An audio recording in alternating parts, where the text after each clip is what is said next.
Now, what is bad football? I hear all these people on TV talking about what is bad football. Bad football is bad ball security. When you see guys fumbling the ball, careless ball security, that is bullshit. Pre-snap penalties. Can't take pre-snap penalties. Make me throw up. I stick my hand in the car door. It doesn't even matter anymore in college football. Fumble snaps? Fumbles. What's all bad football? Missed blocking assignments. How about a quarterback running a ball into a free safety blitz and getting the back smashed? That is bad. How about a blown coverage? We shift over here, we motion. How about not running to the ball? How about not breaking the huddle? Not flat to downhill on an in-cut. How about dropping passes? How about you catch the ball against the zone and you start dancing around? Get vertical. You see what I'm saying? So you got to show all this bad shit to the players.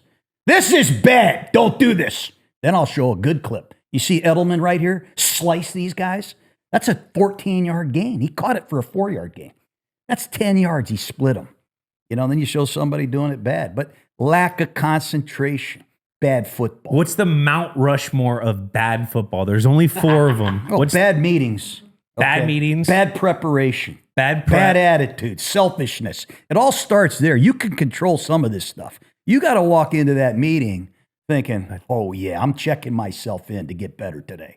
A lot of guys check in like, God, I can't take it. I can't take Wednesdays. Fuck, I hate Thursdays. You know what I mean? So it all starts. That's where it starts bad. And if it starts bad, you got a hard time to really get it going. So you got to get some culture guys. That's why your Patriots are doing well. Spillane, have you ever been around Robert Spillane? Yeah. He would play on the Walt Whitman Bridge for nothing. You understand that? Yeah. And so would Gibbons. And this what's the other guy's name? Your other linebacker. I love him. You got him from Philly. I can't. Landry. Christian Ellis. Ellis. He's a badass. But these guys will play for nothing.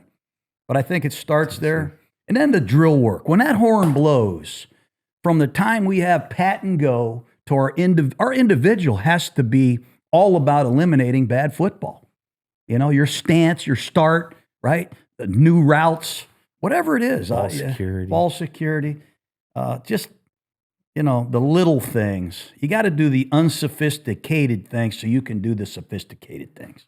You got to do the unsophisticated things so you could do the sophisticated things. Because most of these games aren't won. Yeah. They're lost.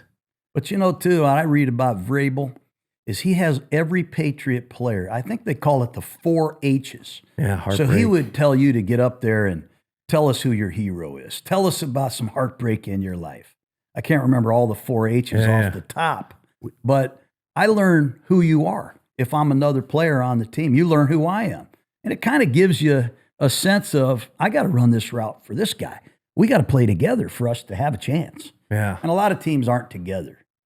No. We also got history, heroes, heartbreak, and hope.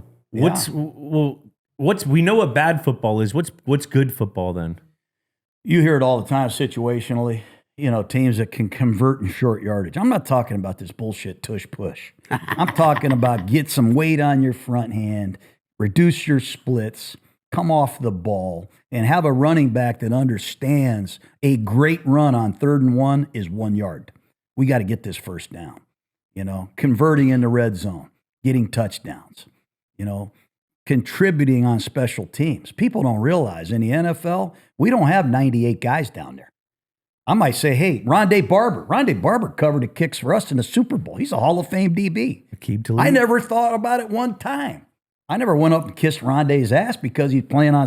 He did it because he wanted to win a championship. Yeah. But I think just being on top of your assignments, right? Competing your ass off. 4th quarter pass rush. You got to have a group that can close the game out. Yeah. Because inevitably, you're going to play your ass off and have a 5-point lead with 2 minutes left. Tom Brady did a great job. You guys have done a great job offensively. But you know what? Your defense has to go out there and end it. You got to make Malcolm Butler, you got to make a play. Yeah. Somebody, it's got to be Willie McGinnis. It's got to be Will Fork. It's got to be Ninkovich. Hightower. Got to be Jamie somebody. Collins. Trey Flowers. Yeah. Nobody talks about those guys. But they had a lot to do with you guys getting these rings, man. A lot of them. And I like what Coach talked about with Warren Sapp back then. Don't be afraid to call a timeout and let those big boys rest. Yeah, well, he's the in one those late situations. I love that. We go out there. It's hot as hell in Tampa. You guys know that. Oh, yeah. It is hot. We're wearing these red uniforms and pewter pants. And Sapp says, hey, can I take a timeout? I'm like, what the hell are you talking about? What, are you going to take him to your grave, motherfucker? You know what I mean? No. He goes, I get tired. Can I take a timeout? I go, yeah. So he's out. He rushes. He comes back. He rushes. He comes back. He takes a timeout. So we go out there like a crew of firemen. We give them Gatorade and water them up. Next play. Pit crew. Bam, next play. But what happens is during the 2-minute drill, the high-priced rushers, the great players, they get tired. They got to come out of the game. And you're replacing Warren Sapp with who? He ain't Warren Sapp. He ain't Warren Sapp. So you got smart guys on the other side that go no huddle and keep them trapped on, keep the same personnel group. That's how you tire out these big fucking guys. Hit them with a couple screens to start the goddamn drive. Make them run sideways. Keep them on the field. That's right. That's one of my favorite Warren Sapp stories. I love that. I know. How many hours of film do you think you've watched in your life? Hours. Unfortunately, probably most of my life. You know, I miss my projector. Shit, I'm sitting in this little hotel. I'm like, damn. You know, I feel like where's my clicker? Yeah. You know? You got a cowboy clicker on the road? Sometimes. You got to. I didn't bring my projector because I knew I was going to be busy. And, you know, sometimes you're on the airplane and you're studying film and you kind of get that douche quality. You know what I mean? I don't want people to think I'm a nerd or, you know, I like to have a little fun when I'm traveling. But I do miss it, man. You know, I make reels. I bought 2 servers. Servers are expensive. I've got all my video, my practice tapes. I got Brett Favre practice tape from 1993, 1994. I'll install plays. I just coached the Hula Bowl. I'll install plays, and I'll show Joe Montana doing it in 1990. I'll show Brett Favre doing it in 2000, Tom Brady doing it in 2010, and I'll show your guy, Drake May, doing it yesterday. And I'll say, do you have any questions about this concept? It's a good play, isn't it? You know, you sell your shit. I got to sell the plays to the players. Players aren't stupid. You gotta sell it. And the player's got to buy it. And he's got to get excited about running it, knowing this is going to kick their ass. So I make all these tapes, and I still get to collaborate with coaches behind the scenes and players, and I just love it. Where are you getting this database of film? That's not for public knowledge. I'm just saying. I'm a pirate. What goes on behind the doors of the FFCA? I'll go visit. Dan Campbell let me come to the Lions. You know, Kirby Smart invited me to Georgia. Ryan Day invited me to Ohio State. I get to go watch these practices, and I might say, "Is there anything I can have? Can I have anything?" Like I'm a beggar. You know, can I have some film? And usually these guys give me something that I can study.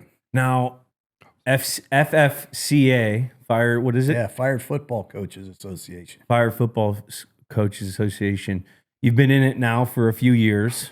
Yeah. And the luxury of that, you get to go see these other coaches and you get to get these other films. What's something you've learned from visiting one of these coaches that you've been super impressed with, that, like, if you get your next shot, I'm going to bring that into my...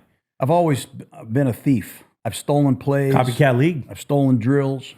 I continue to do that. I also have confirmed in my mind that our way of doing it is the best. You know, egotistically, I wanted people to come to our practices and go, fucking A, that was a great practice.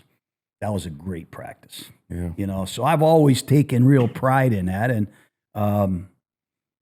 the coach at Georgia is a real deal. Kirby Smart. I love the way they utilize their fields, their coaching staffs. So these coaching staffs, they got like 50 guys now. And everybody has an assignment. You know, you got to take interest in player development. Young guys, you got to rejuvenate a veteran player. Somebody's coming off injury. You got a new coach. You got to incorporate all this stuff together. And everybody wants coaches to have less time, Julian. The collective bargaining agreement, no pads, no quarterback schools, no off-season program. How the hell is the game going to get better? Games on Thursdays, games on Wednesday. Yeah, I hate it. You know, I was with Trey Smith. Is it? Yeah, I mean, I don't want to get into it, but when you got to open up the season in Brazil, play on Thanksgiving, play on Christmas, play on Monday night, and then fly to Buffalo on a short week, people don't realize that shit is hard. Now you're playing 17 games, and you got 2 bye weeks. And during the bye week, you're not allowed to let your players in the building. Come on.